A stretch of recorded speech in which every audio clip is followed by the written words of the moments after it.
Hi hello welcome to AK Delight. ಎಲ್ಲರಿಗೂ ನಮಸ್ಕಾರ. ನಾನು ನಿಮ್ಮ ಅಕ್ಷತಾ. ಇವತ್ತು ನಾನು ಆರೋಗ್ಯಕರವಾದಂತಹ ಬಾಳೆ ದಿಂಡಿನ ಪಚ್ಚಡಿ ರೆಸಿಪಿಯನ್ನು ನಿಮ್ಮ ಮುಂದೆ ತಂದಿದ್ದೇನೆ. ಬನ್ನಿ ಹಾಗಿದ್ರೆ ಈ ಬಾಳೆ ದಿಂಡಿನ ರೆಸಿಪಿಯನ್ನು ಹೇಗೆ ಮಾಡೋದು ಅಂತ ನೋಡೋಣ. ಅದಕ್ಕೂ ಮೊದಲು ಯಾರೆಲ್ಲ ನಮ್ಮ ಚಾನೆಲ್ಗೆ ಸಬ್ಸ್ಕ್ರೈಬ್ ಆಗಲಿಲ್ವೋ ಪ್ಲೀಸ್ ಸಬ್ಸ್ಕ್ರೈಬ್ ಆಗಿ, ಹಾಗೆ ವಿಡಿಯೋನ ಫುಲ್ ನೋಡಿ ಸಪೋರ್ಟ್ ಮಾಡಿ. ಬನ್ನಿ ಹಾಗಿದ್ರೆ ನಮ್ಮ ರುಚಿಕರ ರೆಸಿಪಿಯನ್ನು ಸ್ಟಾರ್ಟ್ ಮಾಡೋಣ. ಮೊದಲಿಗೆ ನಾನಿಲ್ಲಿ ಒಂದು ಬನಾನಾ ಸ್ಟೆಮ್ಮನ್ನು ನೋಡಿ ಈ ರೀತಿ ಅದರ ಹೊರಗಿನ ಸಿಪ್ಪೆ ಎಲ್ಲ ತೆಗೆದು 1 ಫೀಟ್ ಉದ್ದದ ಬನಾನಾ ಸ್ಟೆಮ್ಮನ್ನು ತಗೊಂಡಿದ್ದೇನೆ. ಇನ್ನಿದನ್ನು ನೋಡಿ ಹೊರಗಿನ ಪದರವನ್ನು ಈ ರೀತಿ ತೆಳುವಾಗಿ ತೆಗಿರಿ. ನೋಡಿ ಈ ರೀತಿ ಸುತ್ತಲೂ ತಗೊಂಡ್ರೆ ಆಯ್ತು. ಅದನ್ನು ಹೊರಗಿನ ಸಿಪ್ಪೆಯನ್ನು ಈ ರೀತಿ ತೆಗೆದ್ರಾಯ್ತು. ನೋಡಿ ಈ ರೀತಿ 2 ತುಂಡುಗಳನ್ನು ಕ್ಲೀನ್ ಮಾಡಿ ಇಟ್ಟುಕೊಳ್ಳಿ. ಫಸ್ಟಿಗೆ ಈ ಸಿಪ್ಪೆ ಎಲ್ಲ ತೆಗೆದ್ರೆ ನಮಗೆ ಅದರ ತುಂಡುಗಳನ್ನು ತಿನ್ನುವಾಗ ಕಸ ಸಿಕ್ಕಿದಾಗೆಲ್ಲ ಆಗೋದಿಲ್ಲ. ಇನ್ನಿದನ್ನು ನೋಡಿ ಈ ರೀತಿ ರೌಂಡಿಗೆ ಕಟ್ ಮಾಡಿಕೊಳ್ತಾ ಬನ್ನಿ. ನೋಡಿ ಇಷ್ಟು ದೊಡ್ಡ ತುಂಡುಗಳನ್ನಾಗಿ ಕಟ್ ಮಾಡಿಕೊಳ್ಳಿ. ಈ ರೀತಿ ಕಟ್ ಮಾಡಿದಂತಹ ತುಂಡುಗಳನ್ನು ಇನ್ನು ಈ ರೀತಿ ಸಣ್ಣ ಸಣ್ಣ ಪೀಸುಗಳನ್ನಾಗಿ ಕಟ್ ಮಾಡಿಕೊಳ್ಳಿ. ಆದಷ್ಟು ಸಣ್ಣ ಸಣ್ಣ ತುಂಡುಗಳಾಗಿ ಕಟ್ ಮಾಡಿಕೊಳ್ಳಿ. ನೋಡಿ ಈ ರೀತಿ. ಇನ್ನಿದನ್ನು ಒಂದು ಪಾತ್ರೆಯಲ್ಲಿ ನೀರು ತಗೊಂಡು ಈ ಕಟ್ ಮಾಡಿದಂತಹ ಪೀಸುಗಳನ್ನೆಲ್ಲ ಆ ನೀರಿಗೆ ಹಾಕಿಕೊಳ್ತಾ ಬರಬೇಕು. ಈ ನೀರಿಗೆ ಹಾಕಿಕೊಳ್ಳೋದ್ರಿಂದ ಬಾಳೆದಿಂಡು ಅಷ್ಟು ಬೇಗ ಕಪ್ಪಾಗೋದಿಲ್ಲ. ಹಾಗಾಗಿ ಕಟ್ ಮಾಡಿದ ಕೂಡಲೇ ಅದನ್ನು ನೀರಿಗೆ ಹಾಕಿಕೊಳ್ತಾ ಬನ್ನಿ. ಈ ರೀತಿ ಎಲ್ಲ ಬಾಳೆದಿಂಡಿನ ತುಂಡುಗಳನ್ನು ಕಟ್ ಮಾಡಿ ನೀರಿಗೆ ಹಾಕಿಕೊಳ್ತಾ ಬನ್ನಿ. ಈ ಕೆಲವು ಬಾಳೆದಿಂಡೆಲ್ಲ ಬೆಳೆದಿದ್ರೆ ಅದರಲ್ಲಿ ನೂಲಿನ ಅಂಶ ಇರ್ತದೆ. ಅದನ್ನು ನೋಡಿ ಈ ರೀತಿ ತೆಗೆದ್ರಾಯ್ತು.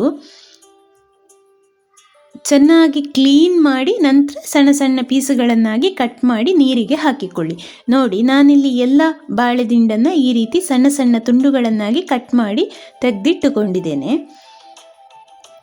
ಸಾಮಾನ್ಯವಾಗಿ ಈ ಬಾಳೆದಿಂಡಿನ ಪಚ್ಚಡಿ ಯಾರಿಗೆ ಇಷ್ಟ ಆಗುವುದಿಲ್ಲ, ಆದರೆ ಈ ರೀತಿ ಮಾಡಿ ನೋಡಿ ಖಂಡಿತ ಇಷ್ಟಪಟ್ಟು ತಿಂತಾರೆ.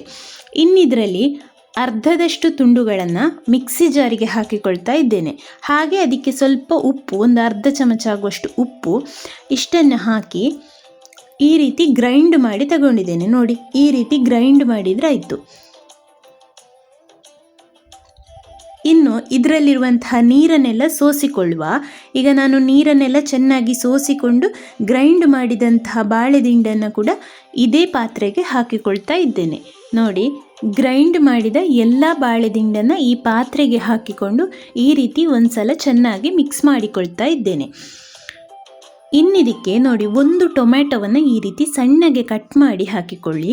ಹಾಗೆ 1 ಆನಿಯನ್ ಮೀಡಿಯಮ್ ಸೈಜ್, ಹಾಗೆ 1 ಇಂಚು ಶುಂಠಿ ಅದನ್ನು ಕೂಡ ಈ ರೀತಿ ಸಣ್ಣಗೆ ಕಟ್ ಮಾಡಿ ಹಾಕಿಕೊಳ್ಳಿ. ಹಾಗೆ 1 ಹಸಿಮೆಣಸು, ನಿಮಗೆ ಖಾರ ಜಾಸ್ತಿ ಬೇಕು ಅಂತಿದ್ರೆ ಜಾಸ್ತಿ ಹಾಕಿಕೊಳ್ಳಿ. ಹಾಗೆ ಇನ್ನು ಮೊಸರು, ನಾನಿಲ್ಲಿ 2 ಕಪ್ ಆಗುವಷ್ಟು ಮೊಸರನ್ನು ಆ್ಯಡ್ ಮಾಡಿಕೊಂಡಿದ್ದೇನೆ. ಸ್ವಲ್ಪ ಜಾಸ್ತಿ ಬೇಕು ಅಂತಿದ್ರೆ ಜಾಸ್ತಿ ಆ್ಯಡ್ ಮಾಡಿಕೊಳ್ಳಿ. ಇನ್ನಿದನ್ನು ಈ ರೀತಿ ಚೆನ್ನಾಗಿ ಮಿಕ್ಸ್ ಮಾಡಿಕೊಂಡ್ರೆ ಆಯಿತು. ಈ ಬಾಳೆದಿಂಡಿನ ಪಚ್ಚಡಿಗೆ ಟೊಮ್ಯಾಟೊ, ಆನಿಯನ್ ಮತ್ತು ಶುಂಠಿ ಎಲ್ಲ ಹಾಕಿ ಈ ರೀತಿ ಮಾಡೋದ್ರಿಂದ ಅದರ ರುಚಿ ತುಂಬಾ ಒಳ್ಳೆಯದಾಗಿರ್ತದೆ. ಇನ್ನಿದಕ್ಕೆ ಉಪ್ಪು ಬೇಕು ಅಂತಿದ್ರೆ ಆ್ಯಡ್ ಮಾಡಿಕೊಳ್ಳಿ. ನಿಮ್ಮ ರುಚಿಗೆ ತಕ್ಕಂತೆ ಉಪ್ಪು ಮತ್ತು ಖಾರವನ್ನು ಆ್ಯಡ್ ಮಾಡಿಕೊಳ್ಬಹುದು. ಹಾಗೆ ಮೊಸರು ಹುಳಿ ಇರೋದು ಬೇಡ, ಚಪ್ಪೆ ಮೊಸರನ್ನು ಆ್ಯಡ್ ಮಾಡಿಕೊಳ್ಳಿ. ನಾನಿಲ್ಲಿ ಇನ್ನೊಂದು ಅರ್ಧ ಚಮಚ ಆಗುವಷ್ಟು ಉಪ್ಪನ್ನು ಆ್ಯಡ್ ಮಾಡಿಕೊಂಡಿದ್ದೇನೆ. ಇನ್ನಿದನ್ನು ಈ ರೀತಿ ಚೆನ್ನಾಗಿ ಮಿಕ್ಸ್ ಮಾಡಿ ಇದಕ್ಕೊಂದು ಸಾಸಿವೆಯ ಒಗ್ಗರಣೆ ಕೊಟ್ಟರೆ ನಮ್ಮ ರುಚಿಕರವಾದಂತಹ ಬಾಳೆದಿಂಡಿನ ಪಚ್ಚಡಿ ರೆಡಿ ಆಗ್ತದೆ. ಈ ರೀತಿ ಮಾಡೋದ್ರಿಂದ ತುಂಬಾ ರುಚಿಯಾಗಿರ್ತದೆ. ಆರೋಗ್ಯಕರವಾದಂತಹ ಈ ಬಾಳೆದಿಂಡಿನ ಈ ರೆಸಿಪಿಯನ್ನು ಎಲ್ಲರೂ ಖಂಡಿತ ಇಷ್ಟಪಟ್ಟು ತಿಂತಾರೆ. ಇನ್ನಿದಕ್ಕೆ ತೆಂಗಿನೆಣ್ಣೆ, ಸಾಸಿವೆ, ಕೆಂಪು ಮೆಣಸು ಹಾಗೆ ಕರಿಬೇವಿನ ಸೊಪ್ಪು ಇಷ್ಟನ್ನು ಹಾಕಿ ಒಂದು ಒಗ್ಗರಣೆ ಕೊಟ್ಟರೆ ನಮ್ಮ ಪಚ್ಚಡಿ ರೆಡಿಯಾದ ಹಾಗೆ. ಸ್ನೇಹಿತರೆ, ಹಾಗಿದ್ರೆ ಈ ವಿಡಿಯೋ ನಿಮಗೆ ಇಷ್ಟ ಆಗಿದ್ದರೆ ಪ್ಲೀಸ್ ಒಂದು ಲೈಕ್ ಕೊಟ್ಟು ಶೇರ್ ಮಾಡಿ, ಸಬ್ಸ್ಕ್ರೈಬ್ ಮಾಡಿ, ಹಾಗೆ ಬೆಲ್ಲೈಕಾನನ್ನು ಪ್ರೆಸ್ ಮಾಡಿ. ಮುಂದಿನ ವಿಡಿಯೋದೊಂದಿಗೆ ಸಿಗೋಣ. Thank you.